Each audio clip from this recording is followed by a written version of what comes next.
The scream shattered the stillness of that warm spring afternoon, a raw, gut-wrenching cry that sliced through the walls of my study like a blade.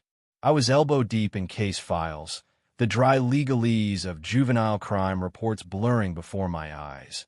When it hit me, son, Ethan, my 17-year-old boy, whose world was a delicate dance of routine and quiet wonder, shaped by his autism. That sound wasn't just pain.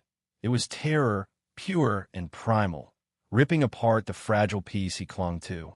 Ethan. My chair toppled, papers scattering like leaves as I bolted for the door, heart hammering. Ethan's sanctuary was our backyard, where he'd spend hours arranging smooth river stones into intricate, flowing patterns, each one a silent symphony that calmed his sensory storms. That scream was the opposite of Comet, was his world collapsing.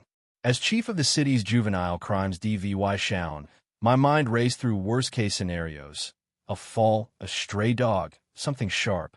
But nothing could have braced me for the nightmare waiting outside. There he was on the grass, his slender frame convulsing, hands clawing at his neck, his face twisted in agony and confusion.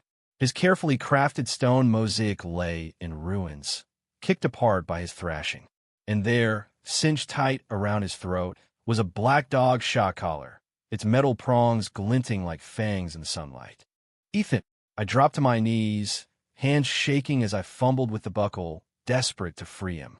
He whimpered, a choked, gurgling sound, as my fingers grazed the electrified points. Each jolt that racked his body sent a surge of rage and despair through mine.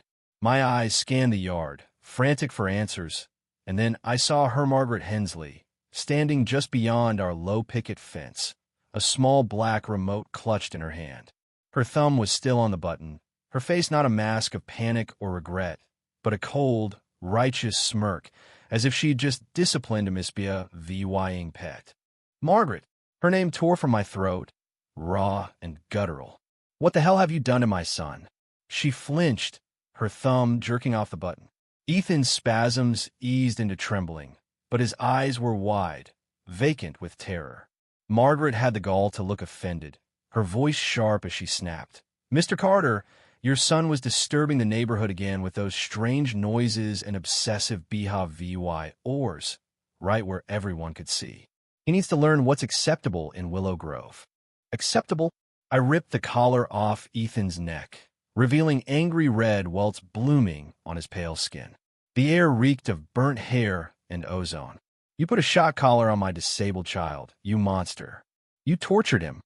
She sniffed, a flicker of unease in her eyes, but her tone stayed smug. It's a harmless training tool, Mr. Carter. Dog owners use them all the time. It's just a mild nudge to curb bad behavior, or if he's going to live here, he needs to respect our standards. I cradled Ethan, his trembling body small against mine, his hands clutching me in a silent plea for safety.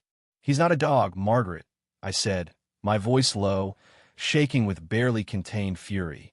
He's my son, a human being with sensory-sensitive VY ties. What you call a nudge is agony for him. You just assaulted a disabled minor. I stood, Ethan still in my arms, and stepped toward her. You have no idea the line you've crossed, do you? No clue what's coming for you.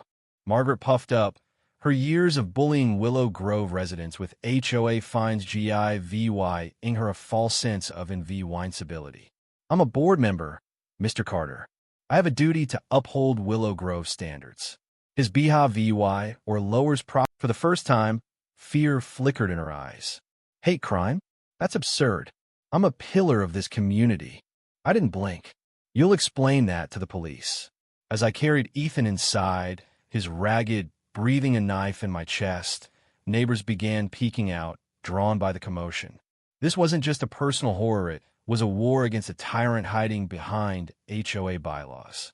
Willow Grove had seemed like a haven when we moved here, with its tree-lined streets and promise of quiet for Ethan, who found solace in nature's patterned stones, leaves, the dance of a spider's web. His autism made the world loud and chaotic, but his routines were his anchor. His mother left when he was little, unable to handle his needs, Leah VYing us to forge a bond deeper than words. Ethan's communication was a language of gestures, signs, and rare, precious words, each one a gift. But Margaret Hensley, with her rigid rules and lacquered hair, saw his differences as a blemish on her perfect suburb.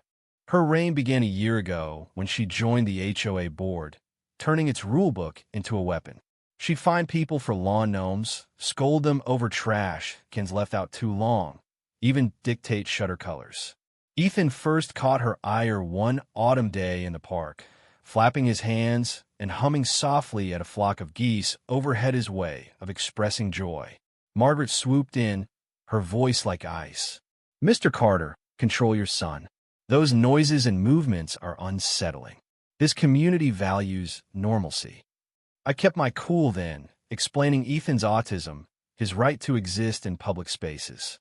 She just quoted bylaws and hinted we didn't belong. From there, her harassment grew relentless. Violation notices piled up. Ethan's humming in our yard was excessive noise, his spinning pinwheel and aesthetic violation. She barred him from the pool, citing sanitary concerns tied to his autism, a cruel lie that left him in tears. She even had his favorite wildflower patch bulldozed, another safe space stolen. Whispers followed us, rumors that Ethan was aggressive, unsafe. Margaret was isolating us, painting us as the problem family. I fought back, citing disability laws, but her smugness never wavered. I installed a security camera, documenting every slight, knowing she wouldn't stop. Then came the day she cornered Ethan alone. I was on a work call, watching him line up stones in the yard, when Margaret stopped by our fence, leaning over with a predatory glare. Ethan flinched, clapping his hands over his ears, rocking in distress. I hung up mid-sentence, sprinting outside. "What did you say to him?" I demanded.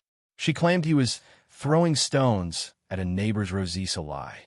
Ethan, trembling, whispered, "Monster lady," his word for true fear. I warned her to stay away, but she scoffed, even threatening to call Child Protective Services, as if I, a juvenile crimes chief, was unfit. Her malice was staggering. Weeks later, she crossed the unthinkable line with the shock collar. After getting Ethan inside, I called 911, then my deputy, Captain Lisa Torres. "Lisa," she put a dog shock collar on Ethan. "She's still out there. I need officers, and this needs to be airtight." Lisa was there in minutes, her voice steady. "Mark, we've got this. Focus on Ethan." Paramedics rushed Ethan to the hospital for burns and trauma checks, while police detained Margaret. My camera had caught it all, her strapping the collar on, pressing the button, smirking as Ethan writhed. It was undeniable. The investigation uncovered a darker truth. Margaret had championed Willow Grove's new surveillance system, claiming it was for safety. Instead, she'd used her HOA access to spy on residents, logging their every move, targeting anyone who didn't fit her mold, especially families with disabled kids. A security tech blew the whistle, revealing she'd studied Ethan's routines to time her attack, thinking she controlled all the footage. She hadn't counted on my camera. The HOA's own tapes backed it up, showing her premeditation. This wasn't a snap decision. It was calculated cruelty. The community erupted at an emergency HOA meeting. Detective Ryan Powell laid bare Margaret's abuses, her dossiers on residents, her harassment of anyone different. He showed a brief clip of the attack, pixelated but gut-wrenching. Gasps filled the room. A mother shared how Margaret fined her for her toddler's laughter. Another family admitted they'd nearly moved under her pressure. The HOA board, shell-shocked. Her trial was grueling but swift. I testified, voice steady despite the pain, detailing her campaign against Ethan. The footage played, jurors recoiling. Ethan, too fragile for court, testified via Deo, his gestures conveying the terror she'd inflicted. Margaret's lawyers tried to paint her as unstable, but the Evy Denke was ironclad. The jury found her guilty of felony torture, assault, and hate crimes. The judge's sentencing was scathing. Years in prison, heavy fines, and civil suits from us and others she'd spied on. Willow Grove began to heal. The HOA rewrote its rules, prioritizing inclusive tie over control. Cameras were removed, an ethics board formed. Ethan's recovery was slower. Nightmares plagued him, his joyful hums silenced for months. Therapists helped him rebuild, and slowly his laughter returned, his stone patterns reemerged. I channeled our pain into work, training my team on disability rights and trauma care, determined to protect others. 2 years later, on a bright spring day, I found Ethan in our yard, guiding leaf boats through a sandbox canal, humming softly. The sound I'd feared was gone forever. He looked up, signing "Water good," his smile wide. We sat together, the sun warm, Margaret's shadow faded by justice and love.